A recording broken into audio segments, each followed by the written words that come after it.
الحمد لله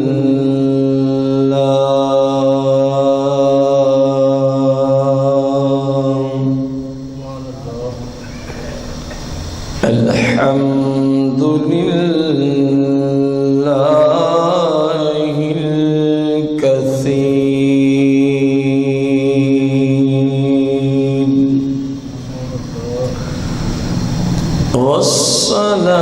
والصلاة والسلام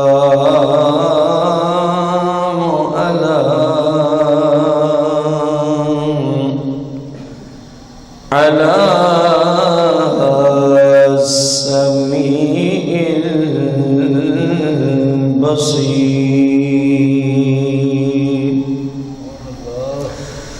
وعلى آله وأصحابه وأزواجه وعلماء أمته أجمعين.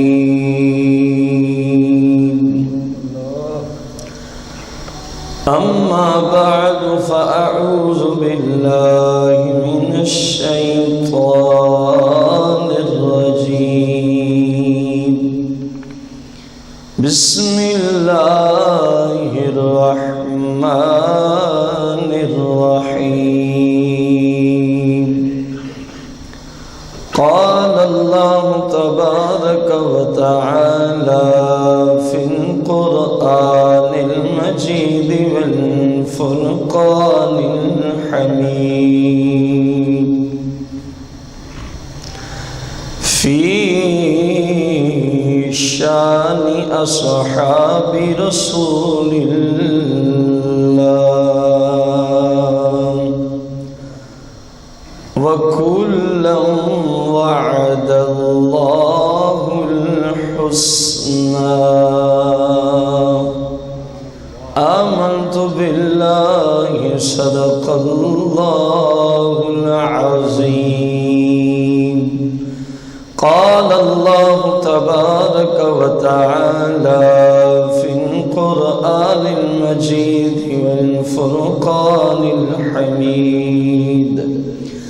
إن الله وملائكته يصلون على النبي يا أيها الذين آمنوا صلوا عليه وسلموا تسليما. درود و سلام. الصلاة والسلام عليك يا سيدي يا رسول الله. الصلاة والسلام عليك يا سيدي يا حبيب الله. الصلاة والسلام عليك يا سيدي يا شفيع المذنبين. الصلاة والسلام عليك يا سيدي يا رحمة للعالمين. مولاي صل وسلم دائما أبدا على حبيبك خير الخلق كلهم.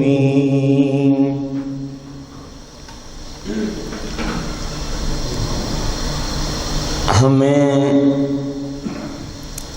اللہ اور اس کے نبی سے پیار ہے۔ الحمدللہ ہمیں اللہ اور اس کے نبی سے پیار ہے، انشاءاللہ اپنا بیڑا پار ہے، انشاءاللہ اپنا بیڑا۔ امہات المؤمنین و 4 یار، امہات المؤمنین و 4 یار، سب صحابہ سے ہمیں پیار ہے، انشاءاللہ اپنا بیڑا پار ہے۔ سب صحابہ سے ہمیں انشاءاللہ اپنا بیڑا۔ حمد و صلوات کے بعد سامعین محتشم، آج کا جو ہمارا جمعۃ المبارک کے خطبہ میں درس حدیث ہے، بڑا ہی اہم ترین درس حدیث ہے، جس کا عنوان ہے صحابہ کے گستاخوں سے میل جول رکھنے کا شرعی حکم کیا ہے۔ موضوع کیا ہے ہمارا آج کا؟ صحابہ کے گستاخوں سے تعلق، رشتہ داریاں اور میل جول رکھنا کیسا۔ یہ بات آپ ذہن میں رکھیں کہ ہماری مراد کوئی ایک خاص فرد یا کوئی ایک خاص گروہ ہرگز نہیں ہے۔ ہماری مراد فقط اتنی ہوگی جتنی حدیث کے اندر جملے آ جائیں گے، اور اس سلسلہ میں یہ آج اس کی پہلی قسط ہے۔ گستاخان صحابہ سے تعلق رکھنے کا حکم از احادیث، قسط نمبر 1۔ نہ کسی خاص شخص سے ہمیں دشمنی خواہ مخواہ کی، نہ کسی خاص گروہ سے ہمیں دشمنی خواہ مخواہ کی۔ ہاں، جو بھی صحابہ کا، اہل بیت کا، ازواج کا، انبیاء کا، اولیاء کا گستاخ ہے، یہ پوری کائنات سن لے، وہ ہمارا دشمن ہے۔ وہ ہمارا کیا ہے؟ کیونکہ ورنہ ہم خود مسلمان نہیں رہتے اگر یہ عقیدہ نہیں رکھتے تو، جیسا کہ احادیث میں آپ سرکار کے فرامین عالی شان خود سنیں گے۔ اب غور کریں، مدعا کیا ہے تاکہ لوگوں کو شعور ہو، لوگوں کا شعور بیدار ہو کہ جو سرکار مدینہ علیہ السلام کے صحابہ کا گستاخ ہے، خواہ وہ کوئی ہے، خواہ وہ، میں خود سنی ہوں، میرا مجمع سنیوں کا ہے، یقین جانے اگر کسی سنی میں بھی وہ بات پائی گئی جو احادیث میں آئے گی تو ہمارا وہ بھی دشمن ہے، ہمارا وہ بھی کیا ہے۔ تو ان باتوں سے کم از کم واضح ہو گیا کہ ہم کسی ایک خاص فرد یا کسی خاص گروہ کے متعلقہ کلام نہیں کرنے جا رہے، بلکہ جو سرکار نے فرمایا کہ میرے صحابہ کے ساتھ جو یوں ہو تم نے یوں اس کے ساتھ ہو جانا ہے، تم نے یوں اس کے ساتھ، خواہ وہ کوئی بھی ہو، خواہ وہ۔ کنز العمال شریف ہے، کتاب الفضائل، ذکر صحابہ، اور آج کے درس کی پہلی حدیث کا نمبر ہے 32,456، 32,456۔ سرکار مدینہ علیہ السلام نے ارشاد فرمایا کہ میری وجہ سے، کیا ارشاد فرمایا؟ فرمایا میری وجہ سے میرے صحابہ کا خیال رکھنا۔ کتنی بڑی بات، ڈائریکٹ بھی فرمایا جا سکتا تھا میرے صحابہ کا خیال رکھنا.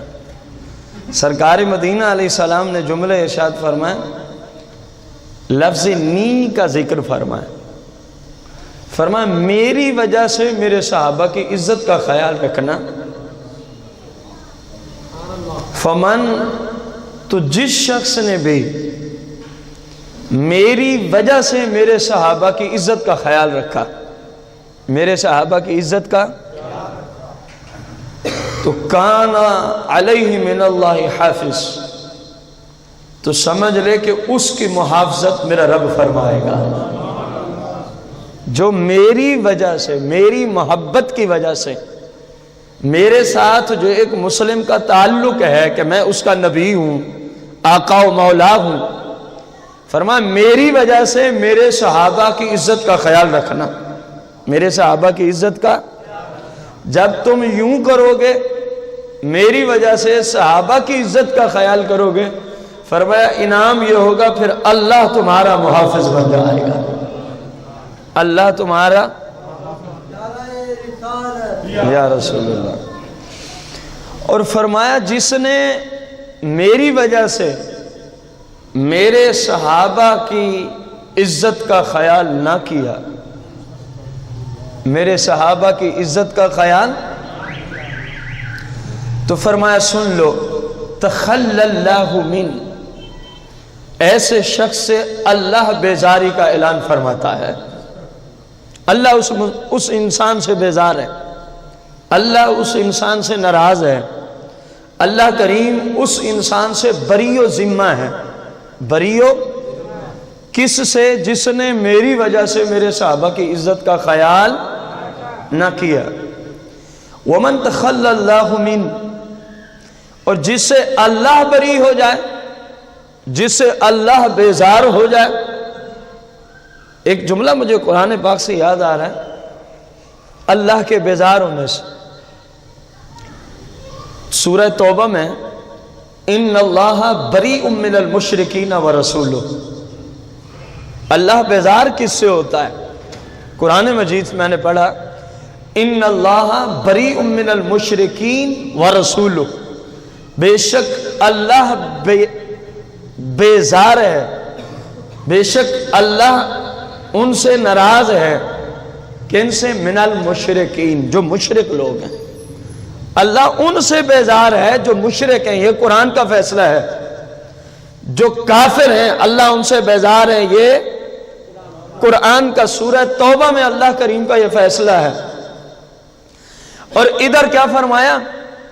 جس نے میری وجہ سے میرے صحابہ کی عزت کا خیال, فرمایا اللہ اس سے بھی بیزار ہے, اللہ اس سے بھی بیزار ہے. اور ادھر فرمایا اللہ کافروں سے بیزار ہے. قرآن میں فرمایا اللہ کن سے بیزار ہے, اور حدیث میں فرمایا جو میرے صحابہ کی عزت کا خیال نہ کرے اللہ ان سے بھی. اور پھر فرمایا جس سے اللہ بیزار ہو جائے اللہ اس کو اپنی رحمت سے دھتکار دے, اپنی رحمت سے. یوشک ان یأخذہ, تو پھر ان قریب اللہ کریم اس کو عذاب میں گرفتار کرے گا. ان قریب اس شخص کو اللہ کریم عذاب میں گرفتار کرے گا, اور بڑی سخت اور شدید گرفت ہوگی مالک کی اس بندے کے بارے میں جس سے اللہ کیا ہو جائے؟ بیزار. کیا ہو جائے؟ بیزار ہو جائے. اور حدیث نے بتایا اللہ کن سے بیزار ہے؟ جو صحابہ کے کچھ نہیں ہوتا, جو صحابہ کے. دیکھیں ہم نے تمہید میں جملے بولے, نہ اس بیان سے مقصود کوئی ایک شخص مراد لیں گے ہم, نہ کوئی ایک خاص گروہ. جو بھی گستاخی صحابہ کی کرے گا, خواہ وہ سنی ہی کیوں نہ ہو, ہمارا وہ دشمن ہے, ہمارا وہ کیا ہے. اگر کہیں آپ کو تعصب والے جملے نظر آئیں پورے خطاب میں تو پھر بات کرنا. یہ ساری احادیث مبارکہ سرور دو جہاں کی آپ کے سامنے رکھ رہا ہوں. کسی بندے نے کسی حدیث کو چیک کرنا ہو بھی ترجمہ ٹھیک ہے کہ نہیں, کتاب لے جائے کسی ایسے بندے کے پاس جس کو عربی زبان کی سمجھ ہو, جس کو عربی زبان کی سمجھ ہو. مشکل الفاظ کے معنی ویسے بھی میں نے لکھ لیے ہیں, کہ ایک دفعہ محنت ہو نا، کل کو کہیں ضرورت پڑے نئے سرے سے نہ نکالنے پڑے۔ اب عالم کو بھی ہر وقت ہر عربی کے لفظ کا معنی ہے، یہ کوئی ضروری بات نہیں ہوتی، بھلے وہ مفتی ہی ہو۔ سمجھ آئی کہ نہیں؟ البتہ نہیں آتا تو کیسے نکالیں گے، اس کو طریقہ آتا ہے۔ اس کو کیا آتا ہے؟ کن کتب میں جانا ہوگا، طریقہ کیا ہوگا، کس مادے کا لفظ ہے، کس مادے میں مجھے تلاش کرنا ہوگا، یہ ایک علیحدہ مسئلہ ہے۔ تو سرور دو جہاں علیہ الصلوۃ والتسلیم نے فرمایا اللہ کی گرفت ایسے شخص کے لیے بڑی سخت ہے، کیسے شخص کے لیے؟ جس سے اللہ کیا ہو جائے؟ بیزار ہو جائے۔ اور حدیث کے ابتدا میں فرمایا اللہ کس سے بیزار ہے؟ جو میرے صحابہ کا۔ اور اس سے پیچھے حدیث کے پہلے جملے کیا ہیں؟ فرمایا میری وجہ سے۔ کیا جملے ہیں؟ میرے صحابہ کی عزت کا خیال رکھنا، میرے صحابہ کی عزت کا۔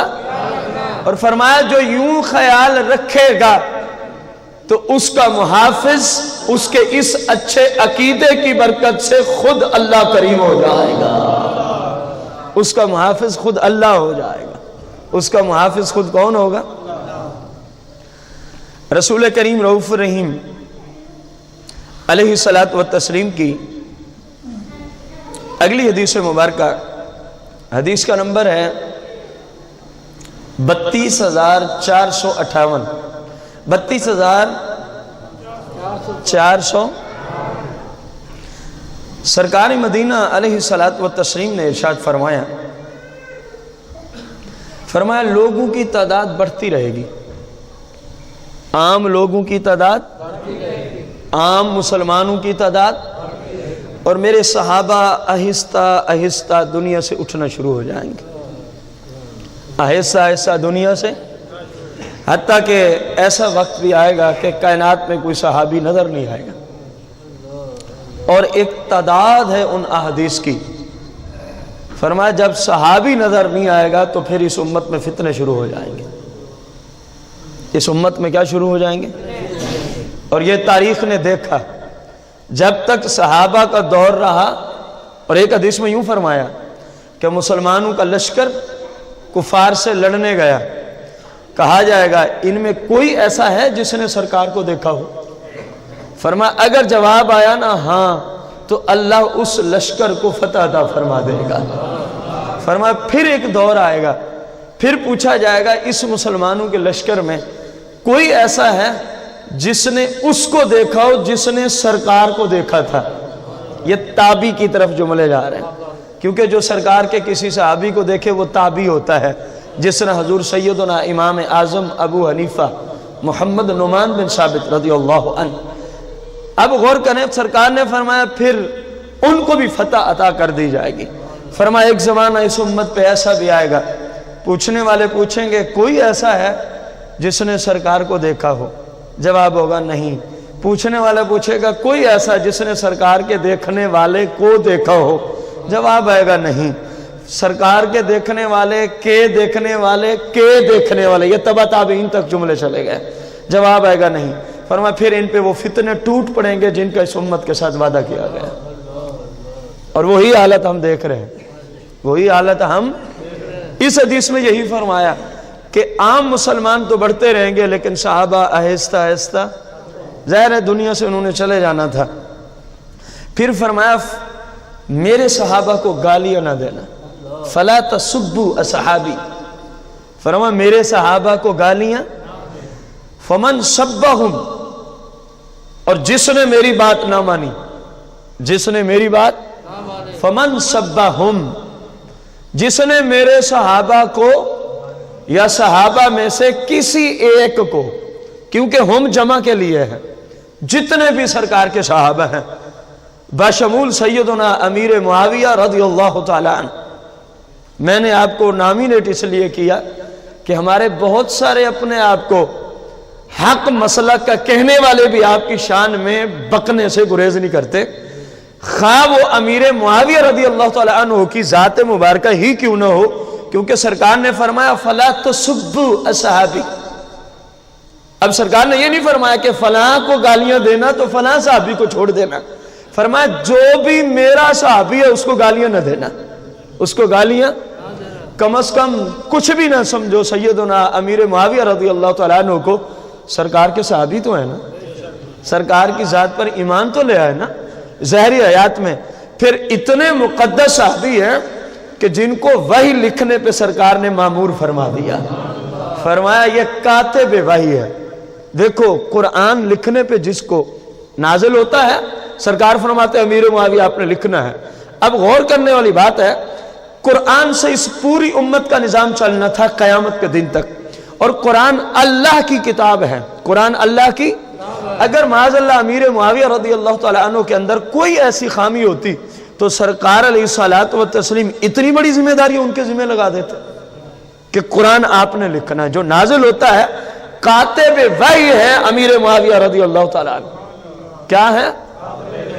پھر امیر معاویہ رضی اللہ تعالیٰ عنہ کی حقیقی ہمشیرہ سرکار مدینہ علیہ الصلوۃ والتسلیم کی بیوی ہیں، سرکار علیہ السلام کی کیا ہے؟ اور قرآن کا فیصلہ کیا ہے؟ سرکار کی ہر بیوی مومن کے حق میں کیا ہے؟ اونچی بولو، مومن کے حق میں سرکار کی ہر بیوی کیا ہے؟ ہر بیوی جب ماں ہے تو امیر معاویہ رضی اللہ تعالیٰ عنہ کی ہمشیرہ جو سرکار کی بیوی ہیں وہ بھی مسلمانوں کی کیا ہوں گی؟ ہوں گی کیا نہیں ہوں گی؟ قرآن کا فیصلہ ہے۔ اور بندے کی ماں کا جو بھائی ہوتا ہے وہ بندے کا کیا لگتا ہے؟ آپ کو اس رشتے کا پتہ ہی نہیں، کوئی سکالر لینا پڑے گا جو یہاں آ کے تشریح کرے کہ جو بندے کی ماں کا بھائی ہو وہ بندے کا کیا لگتا ہے۔ کو بندے کی ضرورت ہے نا آپ کو سمجھانے کے لیے، کیونکہ اس مسئلے کا پتہ ہی نہیں۔ اور بھائیو، بندے کی ماں کا جو بھائی ہوتا ہے وہ بندے کا، اور بولو تو صحیح، پریشان کیوں ہو گئے ہو؟ میں نے تو ایک مزاحن جملہ بولا، آپ نے سمجھا شاید ہم بول رہے ہیں، میں نے مزاحن آپ کے نہ بولنے پہ یہ جملہ بولا، آپ نے سمجھا شاید ہم بول رہے ہیں، آپ ٹھیک ہیں۔ بندے کی والدہ کا جو بھائی ہوتا ہے وہ بندے کا حقیقی ماموں ہوتا ہے۔ تو سرکار علیہ الصلوۃ والتسلیم کی وہ بیوی جو سیدنا امیر معاویہ رضی اللہ تعالیٰ عنہ کی کیا لگتی ہیں؟ حقیقی بہن ہے، حقیقی بہن۔ تو آپ ہیں امت کی ماں، امت میں اس کی اللہ نے فرمایا جو مومن ہو۔ کس کی بات کی ہے؟ مومنوں کی ماں ہے، امہات المؤمنین، اس لیے جملہ بولا جاتا ہے۔ آپ مومن کی ماں ہیں تو امیر معاویہ رضی اللہ تعالی عنہ جہاں تک آپ مومنوں کی مائیں ہوں گی وہیں تک آپ کا بھائی مومنوں کا کیا لگے گا؟ تو کتنا گندا بندہ ہے وہ جو اپنے ماموں کو ہی گالیاں بکتا رہے۔ کوئی بات سمجھ میں آئی ہے کہ نہیں آئی؟ خون کے اعتبار سے بھی گندا ہے، عقیدے کے اعتبار سے بھی گندا ہے، کیونکہ سرکار نے خود فرمایا فلا تسبوا اصحابی، میرے صحابہ کو گالیاں مت دینا۔ فرمایا فمن سبہم، ہاں اگر کسی نے میری بات نہ مانی اور یہ جرت کر لی، اور یہ جرت کہ صحابہ کو گالیاں دیں، فعلیہ لعنت اللہ، فعلیہ لعنت اللہ، جو صحابی کو یا صحابہ کو گالیاں دے اس پر کس کی لعنت ہے؟ حدیث کا ترجمہ ہی ہے، اس پر کس کی لعنت ہے؟ خواہ وہ کوئی بھی ہو، خواہ وہ، ہم نے تو دیکھنا ہے جو سرکار نے فرمایا، ہمیں کسی کی ذات سے کوئی دشمنی نہیں، ہمیں کسی ایک فرد سے کوئی دشمنی نہیں۔ ہمارے سامنے ہمارا باپ یہ کام کرے ہم کہیں گے تیرے اوپر اللہ کی لعنت، تیرے اوپر اللہ کی، کیونکہ سرکار نے جو فرما دیا اس میں کم و بیشی کی گنجائش نہیں ہوتی۔ آپ نے فرمایا فمن سبہم، جس نے بھی من موصولہ ہے عمومیت کے لیے، فرمایا خواہ وہ کوئی ہو، خواہ وہ کوئی ہو، یہ نہیں دیکھنا کہ یہ تو امام صاحب ہیں، یہ تو ہمیں جمعہ پڑھانے آتے ہیں، یہ تو ہمارے پیر صاحب ہیں، یہ تو ہمارے پیر صاحب ہیں، یہ تو سید صاحب ہیں۔ فرمایا کوئی بھی ہو، جس سید کی وجہ سے ہم اس کی عزت کر رہے ہیں، سرکار مدینہ کی نسل کی وجہ سے ہی کر رہے ہیں نا، سرکار خود ہی تو فرما رہے ہیں کوئی بھی ہو اگر میرے صحابہ کے خلاف بات کرے، فرمایا اس پر کس کی لعنت ہے؟ ابھی تو اللہ کی ہے، آگے حدیثیں آ رہی ہیں، آپ کی لعنت بھی ایڈوانس سرکار نے بھیج دی ہے۔ حدیثیں آپ سنیں گے نا تو آپ کو سمجھ آئے گی بات۔ غور کریں، رسول کائنات فخر موجودات علیہ السلام کی اگلی حدیث مبارکہ 32,000 459 32,400 ما شأنکم و شأن اصحابی، ہر وہ شخص جو صحابی نہیں ہے، جو صحابی خواہ وہ تابعی ہو یا تبع تابعین میں سے ہو، فرمایا ما شأنکم، تمہاری کیا شان ہے، و شان اصحابی، اور میرے صحابہ کا کتنا بلند مقام ہے، اور میرے صحابہ کا کتنا بلند، مطلب کیا ہے اس حدیث میں؟ فرمایا کائنات ساری الگ کھڑی ہو جائے، سارے غوث، کتب، ابدال، ائمہ مجتہدین، تابعین، تبع تابعین، سارے الگ کھڑے ہو جائیں، فرمایا میرے صحابہ جیسا کوئی نہیں ہو سکتا، میرے صحابہ جیسا کوئی بھی نہیں ہو سکتا۔ سرکار نے پھر فرمایا دیکھو تو صحیح، صحابہ میں کچھ ایسے ہیں جو میرے دوست بن گئے ہیں، کچھ ایسے ہیں جو میرے، کیوں کوئی نہیں بن سکتا، وجہ بھی بیان فرما دی، فرمایا کچھ ایسے ہیں جو میرے دوست بنے ہیں، اور کچھ ایسے ہیں جن کو صحابی کا شرف حاصل ہے، اور کچھ ایسے ہیں جو میرے ساتھ اٹھتے اور بیٹھتے ہیں۔ کتنی بڑی فضیلت ہے۔ پھر سرکار مدینہ علیہ السلام نے فرمایا فوالذی نفسی بیدہ، مجھے اس ذات کی قسم ہے جس کے قبضہ قدرت میں میری کیا ہے، یعنی اللہ کی قسم ہے، سرکار کی جان اللہ کے قبضہ قدرت میں ہے، تو سرکار نے فرمایا مجھے اللہ کی قسم ہے، کس کی قسم ہے؟ اللہ کی قسم ہے، لو انفق احدکم مثل احد ذہبا، فرمایا تم میں سے جو صحابی نہ ہو، خواہ وہ غوث اعظم ہی کیوں نہ ہو، فرمایا تم میں سے جو صحابی نہ ہو، خواہ وہ امام اعظم ابو حنیفہ ہی کیوں نہ ہو، خواہ وہ امام مالک، امام شافعی، احمد بن حنبل، امام مالک، امام شافعی، چاروں ائمہ، سارے تابعین، کوئی ہو کائنات کا فرد، اور وہ کرے کیا؟ فرمایا انفقا، وہ خرچ کرے اللہ کی راہ میں، اللہ کی مثل احد ذہبا، احد پہاڑ کے برابر سونا خرچ کرے۔ دیکھو کتنے بڑے پہاڑ کی مثال سرکار علیہ السلام نے عطا فرمائی ہے، جو مدینہ منورہ کو دیکھ آئے ہیں خصوصاً، اور بالعموم کسی نہ کسی حوالے سے احد پہاڑی کی آپ تک تعریف پہنچی ہوگی کہ کتنا لمبا چوڑا ایک پہاڑ ہے۔ فرمایا جو صحابی نہ ہو وہ احد پہاڑ کے برابر اللہ کے راستے میں کیا خرچ کریں؟ سونا۔ فرمایا میرے صحابہ کی زندگی کا جو ایک دن گزرا ہے، کسی بھی صحابی کی زندگی کا، فرمایا جتنا اس کا اجر ہے نا، تم احد پہاڑ کے برابر بھی سونا خرچ کرو تو تمہیں اتنا اجر نہیں مل سکتا۔ اور ایک حدیث میں سرکار نے پچھلے جملے یہی ہیں، اگلے سمجھانے کے لیے تبدیل فرما دی ہے۔ فرمایا میرا صحابی ایک مٹھی جو کی یوں بھر لے، کیا کر لے؟ بولے نا، جو کی مٹھی یوں بھر لے، اور وہ اللہ کے راستے میں صدقہ کر دے، اور تم میں سے کوئی احد پہاڑ کے برابر کیا صدقہ کرے؟ فرمایا جتنا اس کو ایک مٹھی جو کا اللہ ثواب دیتا ہے، تمہیں احد پہاڑ کے برابر سونا خرچ کرنے کا بھی ثواب نہیں ملتا۔ یہ کیا ہے؟ ان کی شان اتنی زیادہ ہے، ان کا رتبہ، درجہ اور مقام اتنا زیادہ ہے، تبھی تو سرور دو جہاں نے فرمایا کہ کسی بھی صورت، کہاں ایک مٹھی جو اور کہاں اربوں کھربوں ٹن سونا، یہ ایک میں نے فرض کرتے ہوئے مثال دی ہے، باقی کسی کو پتہ نہیں ہے سوائے مصطفیٰ کریم کے کہ احد پہاڑ کا وزن کتنا ہے۔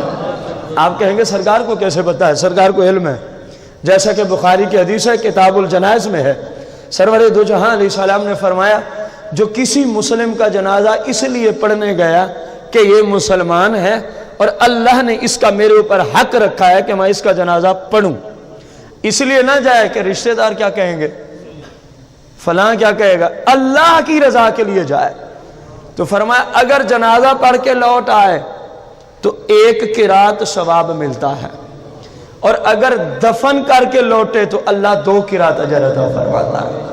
فرمایا سمجھتے ہو قرات کیا ہے؟ فرمایا جتنا احد پہاڑ کا وزن ہے نا، اتنا ہی 1 قرات کا وزن ہے۔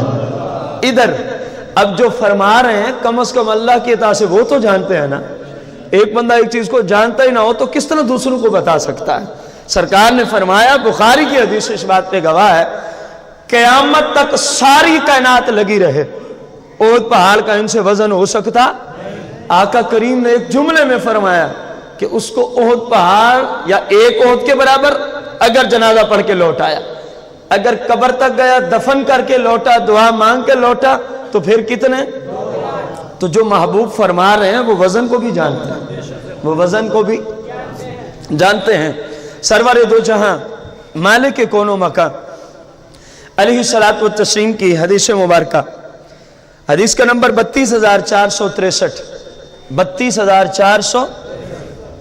ان اللہ، سرکار نے فرمایا میرے رب نے مجھے چن لیا، میرے رب نے مجھے چن لیا، وختار علی اصحابہ، مجھے رب نے چن لیا، وختار علی اصحابہ، اور میرے لیے صحابہ کو چن لیا۔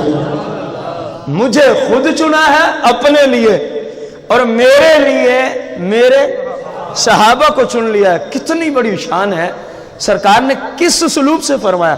فرمایا دیکھو جس طرح ہمارا رتبہ ہے نا، اللہ نے ہمیں اپنے لیے چنا ہے، وختار علی اصحابہ، اور میرے لیے رب نے میرے صحابہ کو پسند فرما دیا ہے۔ جس طرح مجھے پسند فرمایا، میرے لیے میرے صحابہ کو، گویا سرکار کے جو صحابہ ہیں یہ اللہ کی طرف سے پسندیدہ ہیں، اللہ کی طرف سے کیا ہیں؟ اور پھر سرکار نے فرمایا ان صحابہ میں سے وَأَصْحَارِي، کچھ وہ ہیں جن سے میرا سسرال کا رشتہ ہے، جن سے میرا کیا ہے؟ سسرال کا رشتہ ہے۔ ظاہر سرکار نے وہیں رشتے کیے ہیں نا، رشتے کیے بھی ہیں، رشتے دیے بھی ہیں۔ فرمایا ان میں کچھ وہ ہیں جو میرے، تفصیل طلب ہو تو سیدنا عمر فاروق اور سیدنا ابو بکر صدیق، مشہور و معروف صحابہ، خلیفہ اول و خلیفہ ثانی، یہ سرکار کے کیا لگتے ہیں؟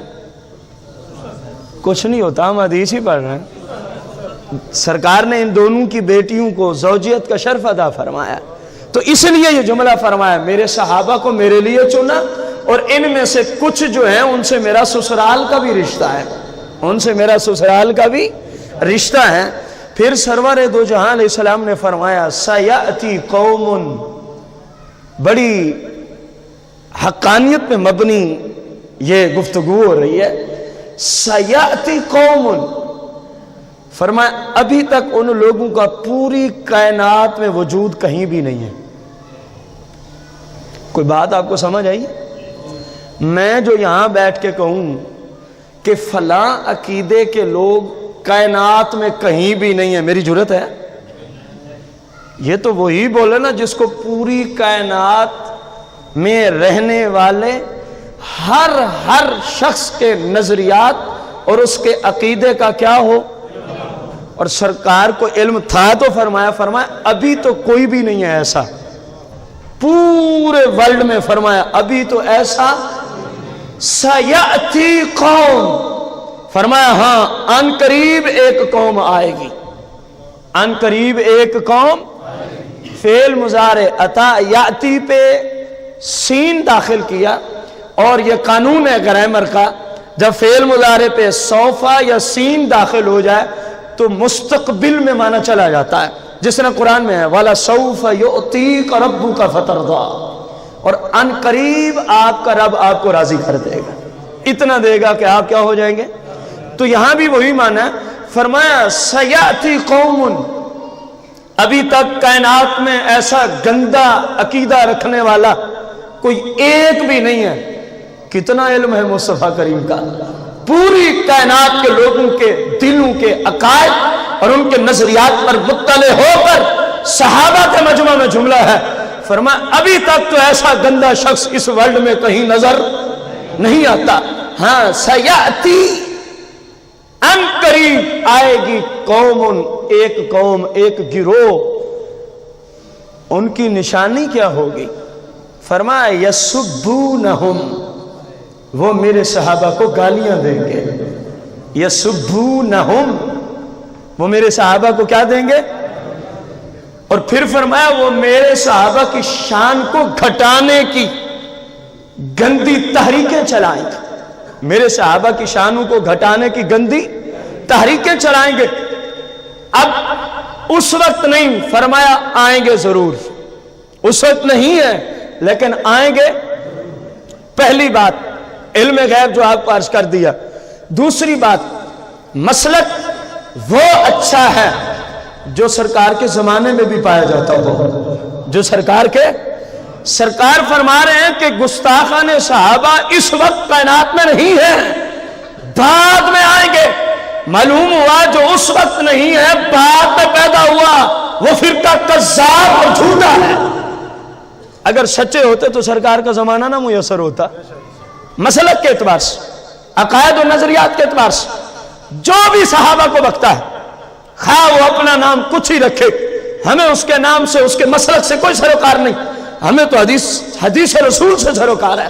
فرمایا جو بھی صحابہ کی شان میں ایسی ویسی بات کرے وہ اس گروہ کا فرد ہے۔ اور جب فرمایا تمہارے سامنے ایسے گروہ آ جائیں، ایسے لوگ آ جائیں، اب تم نے کرنا کیا ہے؟ فلا تجالسوہم، فلا تجالسوہم، فرمایا ان کے پاس بیٹھنے کی تمہیں اجازت نہیں ہے۔ فلا تجالسوہم، جو صحابہ کو گالیاں دے ان کے پاس بیٹھنے کی مسلمان کو اجازت۔ ولا تشاردوہم، ان کو کچھ کھلانے پلانے کی اجازت۔ اور باب مفالہ سے جملے لوٹائے ہیں سرکار نے علم صرف کی روشنی میں۔ اگر ہم بات کریں تو باب مفاعلہ اور باب مفالہ جانبین کا فائدہ دیتا ہے۔ کیا دیتا ہے؟ جانبین۔ تو کیا مطلب ہے؟ ولا تشاربوہم، نہ ان سے کچھ پینا نہ ان کو کچھ پلانا۔ جانبین کا مطلب یہ ہوتا ہے، جانبین کا فائدہ دیتا ہے باب مفالہ۔ جو علم صرف پڑھے ہیں وہ اس بات کو ضرور جانتے ہیں کہ باب مفالہ کی خاصیت ہے کہ وہ جانبین کا معنی کا فائدہ دیتا ہے۔ اور سرور دو جہاں نے فرمایا وَلَا تُشَارِبُوهُمْ، جو بھی میرے صحابہ کا گستاخ ہو، فرمایا نہ ان سے کچھ پینا نہ ان کو کچھ پلانا۔ اب بلند آواز سے حدیث کا ترجمہ کرنا چاہیں گے آپ؟ جو بھی میرے صحابہ کا، نہ ان کو کچھ اور نہ ان سے کچھ۔ اگلے حدیث کے جملے وَلَا تُوَاكِلُوهُمْ، نہ ان کو کچھ کھلانا نہ ان سے کچھ کھانا۔ ترجمہ کرنا چاہیں گے آپ؟ نہ ان کو کچھ اور نہ ان سے کچھ۔ وَلَا تُنَاكِحُوهُمْ، نہ ان میں نکاح کرنا نہ ان کو نکاح میں دینا، نہ ان کی لڑکی لے آنا نہ اپنی لڑکی انہیں دینا۔ وَلَا تُنَاكِحُوهُمْ، فرمایا جو مسلمان ہے، کیونکہ سرور دو جہاں علیہ السلام کی اسلامی تعلیمات قرآن و سنت، یہ نصاب فقط مسلمان کا ہے۔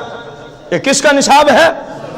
جس کو سرکار علیہ السلام کی حدیث اور قرآن اچھا نہیں لگتا، سمجھے وہ اسلام سے خارج، سمجھے وہ اسلام سے۔ اب سرور دو جہاں نے فرمایا کہ سن لو، ابھی تو وہ نہیں آئے لیکن آنے والے ہیں، میں نگاہ نبوت سے دیکھ رہا ہوں۔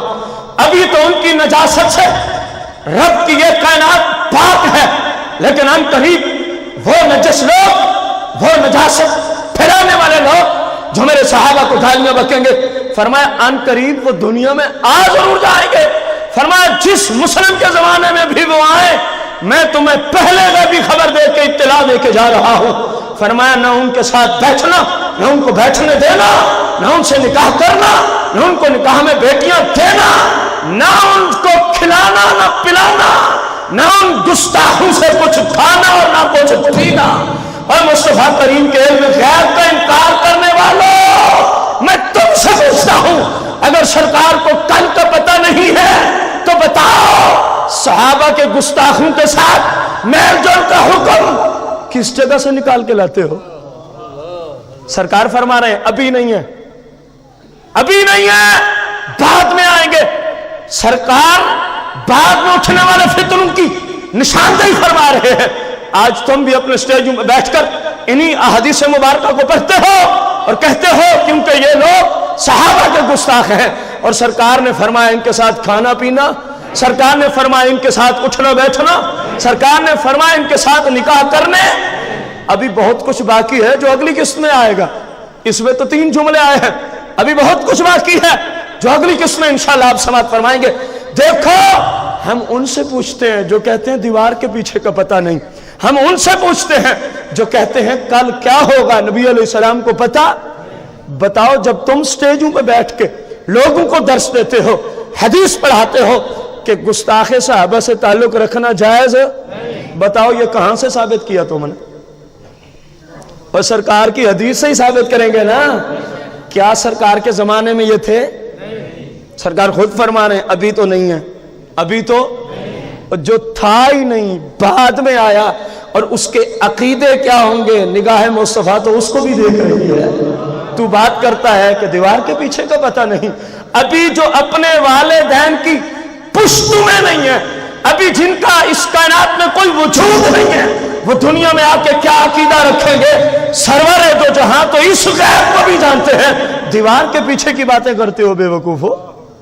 اگر یہ نہیں مانتے تو پھر صحابہ کے گستاخوں کے ساتھ اٹھا بھی کرو، بیٹھا بھی کرو، رشتہ داریاں بھی کرو، سب کچھ کرو۔ نہیں جی ہمیں تو سرکار نے منع فرمایا، تو پھر یہ بھی تو مانو نا جو منع فرمایا ہے اس کو مانا جا رہا ہے، اور جس لحاظ اور جس انداز سے علم غیبی خبر دیتے ہوئے منع فرمایا، علم غیب کو نہیں ماننا زیادتی ہے کہ نہیں ہے؟ ایک جہت کو مان لیا دوسری کو ترک کر دیا، خواہ وہ کوئی بھی ہو، خواہ وہ کوئی بھی ہو۔ سرور دو جہاں مالک کون و مکان علیہ الصلوۃ والتسلیم کا فرمان علی شان غور سے سنو۔ میرے آقا کریم رؤوف الرحیم علیہ الصلوۃ والتسلیم نے کس قدر امت کو پہلے ہی بتا دیا کہ لوگوں خیال کرنا، لوگوں خیال کرنا۔ سرور دو جہاں مالک کون و مکان نے ارشاد فرمایا، حدیث کا نمبر 32,497 ہے، طوبی لمن رآنی، فرمایا جس نے مجھے دیکھ لیا اس کے لیے توبہ ہے، اس کے لیے کیا ہے؟ یہاں دیکھنے سے مراد ہے مجھے میری صحبت سے میسر ہوا اور میری ذات پہ اسلام لے آیا اور اسی پہ مر گیا، یعنی صحابی، سادہ لفظوں میں فرمایا اس کے لیے توبہ ہم نے دے دیا۔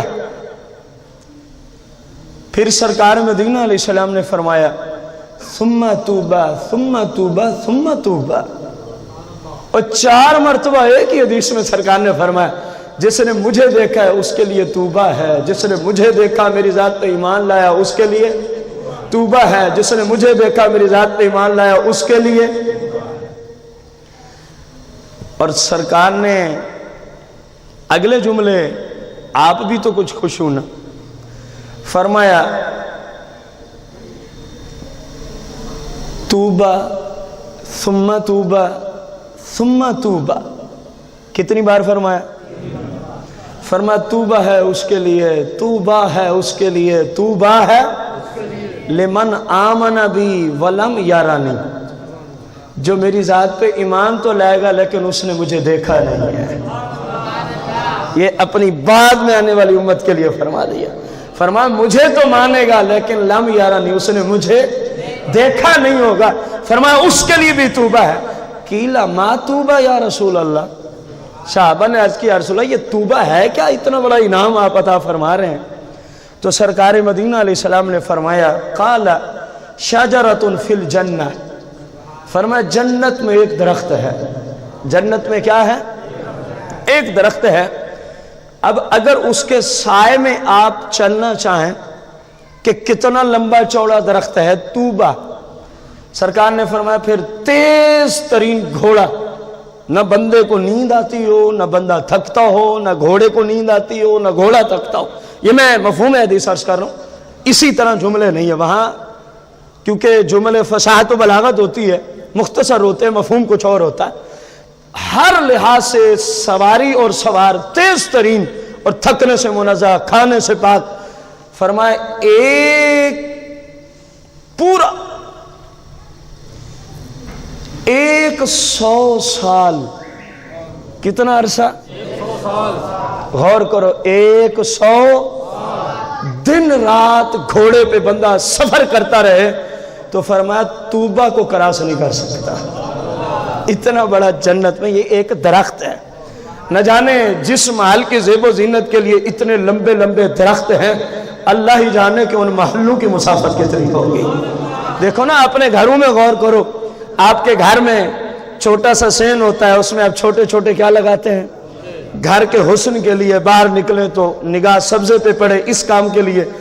ان درختوں کی جو نسبت ہے آپ کے گھروں کی طرف، اسی نسبت کو اگر بندہ اندازے میں لے آئے تو جس درخت کو 100 سال دن رات چلیں تو اس درخت کا سفر اللہ ہی جانے کہ پھر وہ محل کتنے لمبے چوڑے ہوں گے، وہ جنت کے محل کتنے لمبے چوڑے۔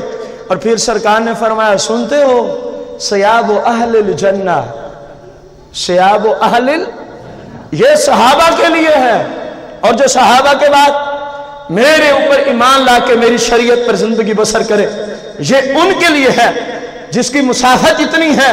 اور فرمایا سنتے ہو سیاب اہل الجنہ، جنتیوں کا جو لباس ہے، جنتیوں کا جو پوری جنت میں جتنا لباس بھی تقسیم ہوگا، فرمایا وہ طوبہ درخت کے چھلکوں سے اللہ بنائے گا، طوبہ درخت کے چھلکوں سے وہ جنتیوں کا لباس بنے گا۔ ان احادیث کی روشنی میں آپ غور کریں کہ سرور دو جہاں مالک کون و مکان علیہ الصلوۃ والتسلیم کے صحابہ کی کتنی شان ہے، کتنی عزت و عظمت ہے کہ سرور دو جہاں علیہ السلام نے، ایک شخص نے آپ کے سامنے نا بخار کو برا کہا، بخار کو سرکار نے فوراً ٹوکا، فرمایا بخار کو برا نہ کہو، یہ جب آتا ہے بندے کے پاس گناہ ہوتے ہیں، اور جب آ کے جاتا ہے تو گناہ دھو کے چلا جاتا ہے۔ ایک بیماری کو سرکار برا نہیں کہنے کو گوارا کرتے، اور ایک کلمہ گو جو اپنے آپ کو مسلمان بھی کہتا ہے اس پہ کیا بھیج دی ہے؟ لعنت۔ کیا بھیجی ہے؟ آخر یہ صحابہ کی وجہ سے ہی سب کچھ کیا جا رہا نا، کہ سرکار کو تو نہیں گالیاں دی انہوں نے، فرمایا جو میرے صحابہ کو گالیاں دے۔ خدا را کچھ خیال کرو، کچھ سوچو۔ اللہ کریم سے دعا ہے، اللہ کریم مجھے آپ سب کو سرکار سے، سرکار کی ازواج، اہل بیت، صحابہ، حقیقی بزرگان دین سے سچی محبت کرنے کی توفیق عطا فرمائے۔ انشاءاللہ الرحمن اگلے جمعۃ المبارک پر گستاخان صحابہ سے تعلق رکھنے کا حکم از احادیث قسط نمبر 2 عرض کریں گے۔ اللہ کریم ہم سب کو صحابہ کی سچی محبت عطا فرمائے۔